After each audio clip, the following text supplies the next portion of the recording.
What is up, everyone? Welcome into the prediction video. My name is Jonathan Messer, host of The Booby Show, and in this video, we're actually going to be predicting three games. We're going to do a quick prediction here for all three of these games. So the first game we're going to predict Texas, Oklahoma. We're going to predict Indiana, Oregon, and we're also going to predict Florida, Texas A&M. Okay, first, let's do Texas, Oklahoma. All right, what needs to happen here on offense for Texas? Arch has to be better. He obviously he hasn't been good. He struggled against he struggled against Ohio State week 1. You know, you can kind of write that off, but then when we're going into the swamp and we're still struggling, I know he put up decent stats there. That's fine, but he didn't play very well. What doesn't help is the fact that his receivers can't get open. You know, you're going to need Ryan Wingo and Parker Livingstone in this game to be able to get open, do a lot better. And Wisner, Baxter, Gibson, Clark, none of them are running the ball well. And it's very surprising from a group that we thought was going to be good. A lot of it, though, is attributed to how bad the offensive line has been. Ohio State was able to reset the offensive line. Florida was able to reset the offensive line. The running backs averaged 2.2 yards a carry against Florida. Florida got after Arch Manning with ease. So the O-line, this is still a Texas offensive line. These are University of Texas scholarship athletes, so they got to be better. The defense is good, though. Florida went down the field on them, but it's kind of hard when your offense cannot be on the field at all. The defense can't play well if they're on the field all the time. When you get to teams like this, all it takes is some leaders, guys like Colin Simmons, Taff, Anthony Hill. You need them to step up and lead, and sometimes you see that, and it rejuvenates the whole unit. That's what you need here. Oklahoma, John Mateer, he's hurt. He's going to be playing hurt. He's probable to play, but he's going to be playing hurt. How is he going to look? Offensively, if he's not going to be full go, you're going to have to help him out. You're going to have to run the ball. And these are two teams who cannot run the ball. Oklahoma has not found a running game yet. Is it going to be Ott, Blaylock, Barnes? Who's it going to be? Somebody's got to step up for Oklahoma here because without Mateer at full strength, he's not going to be able to run. Obviously, he has a hand injury, but it affects his whole play. The style of play, when you're sitting back in the pocket and you're looking, and Texas knows that you're not at full strength, they're not going to just let you sit back there and improvise and run around. That's not how Texas is going to play. They're going to spy you. They're going to bracket you. They're going to push you. It's just not necessarily the injury being the effect on him, but what the injury affects schematically for the other team. And that's why it's going to affect his running game. But they do have a hell of a receiver staple, unlike Texas. They have Deion Burks, Keontez Lewis, Isaiah Sategna. So they got some guys. The O-line still isn't great, but is good. Good enough to get it done, in my opinion. This defense, though, is elite. This is one of the best pass rushes that I've seen in a long time. Marvin Jones, R. Mason Thomas, Taylor Wine. That's three guys right there who would be number one pass rushers on pretty much any team in the country. All right. Texas is actually favored in this game, minus 2.5.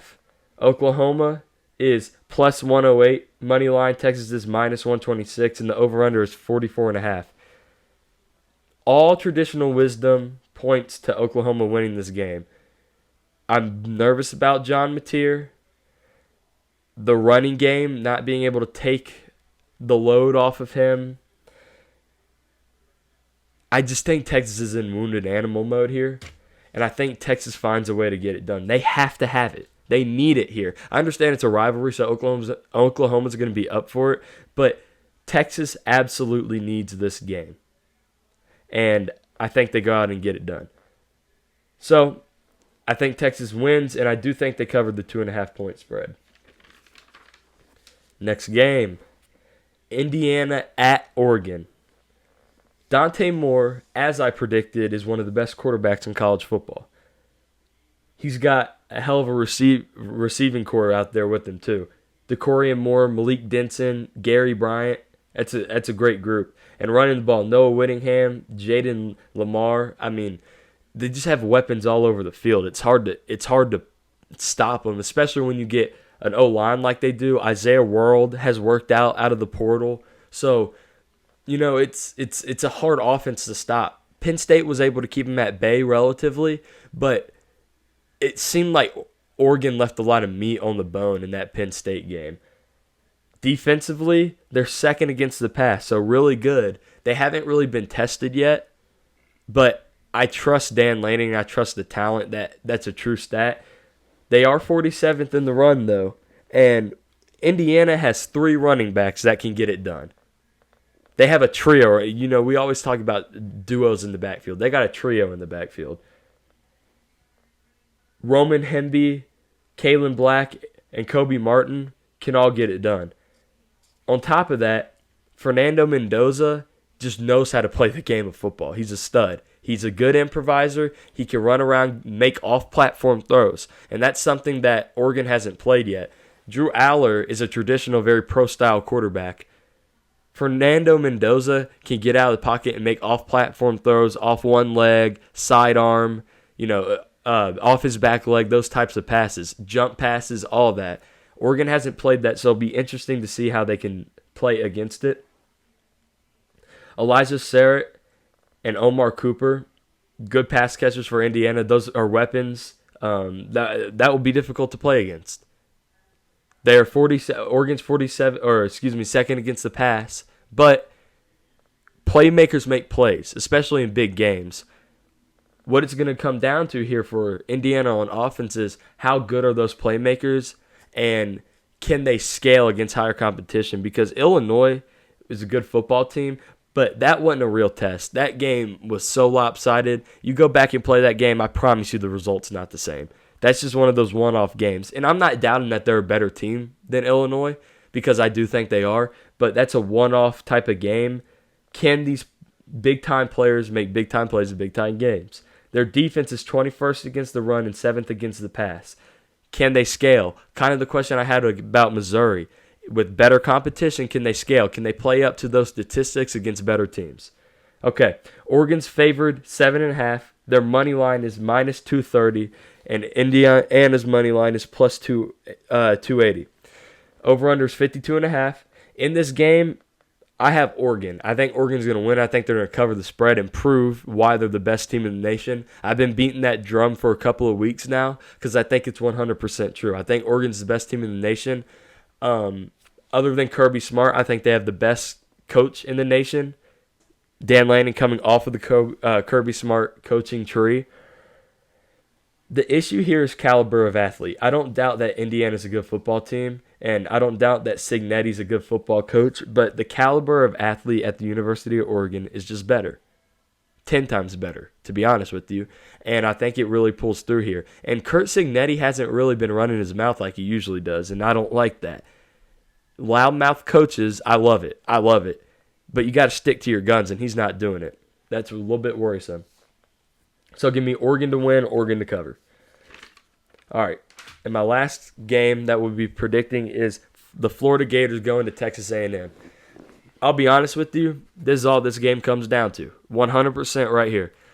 Was Florida versus Texas a one-off, or was that the Florida Gators? Because if it's a one-off, A&M will win this game by, probably it's going to be hard to blow out Florida because they have one of the best defenses in the nation.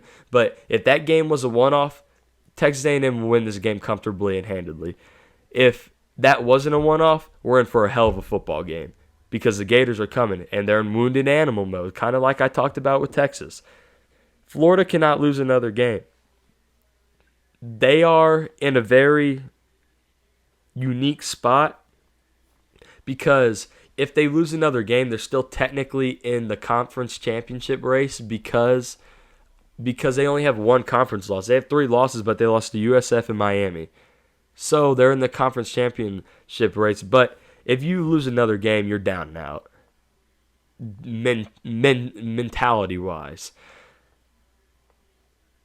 But if Florida comes in this game and plays like they did against Texas, they can play close with A&M. Let's talk about these teams. Let's talk about A&M first. Marcel Reed is balling. He's having a great year. He's a local guy in comparison to me. It's good to see him playing well. He's able to hit the big plays down the field, and he's able to scramble around. But can he be precise when checking the ball down or throwing the ball across the middle of the field?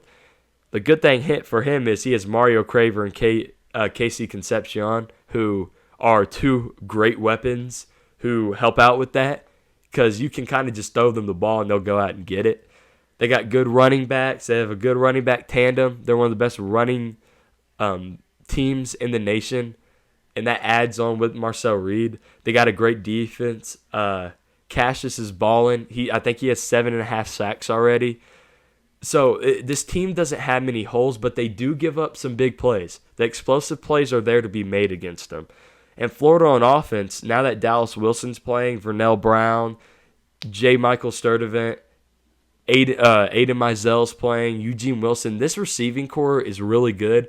And this freshman duo is the best freshman duo we've seen in a long time. And if Lagway can play like he did against Texas and tap into some of the play that he played in the year prior, where he went undefeated as a starter and playing a full game, then they can win this football game. They just have to move the ball and stick to what does you well. Before the bye week, when they were losing a bunch of games, they weren't giving the ball to Jaden Ball. Jaden Ball was averaging about 6 yards per carry, and they just wouldn't give him the ball. Well, against Texas, they gave him the ball, and he had over 100 yards, and they won because they controlled the tempo of the game. Florida has an elite offensive line when they let them work. That's the key. You need to let them work. And Florida has a chance in this game. The issue is how elite Texas A&M is pretty much all across the field. It's going to be hard for Florida to go into, and they play at A&M. That's tough.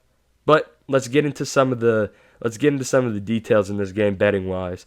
So Texas A&M is -6.5. Their money line is 255. Florida's money line is +210, and the over under is 47.5. Call me a Disney Gator if you want. I think Florida show what they really can do, and I think they're in complete wounded animal desperation mode. And I think they go in and they squeak out a very close win against Texas A&M. And if they lose, I won't be surprised at all. If they get blown out, I wouldn't be surprised. I truly think that Lagway's figured out, because I think he's more healthy. Even though he didn't look healthy against Texas, I do think he was more healthy than he was to start the season. I truly believe that this team has the talent to go in and compete with Texas A&M. Florida's defense is going to keep them in this game. I think A&M's going to be winning for a majority of the game, but Florida's just hanging around because their defense is keeping them in there. I think Lagway leads either touchdown or field goal drive late to go get the win for Florida. So I think Florida obviously covers the spread. I think Florida wins, and I think Florida wins outright.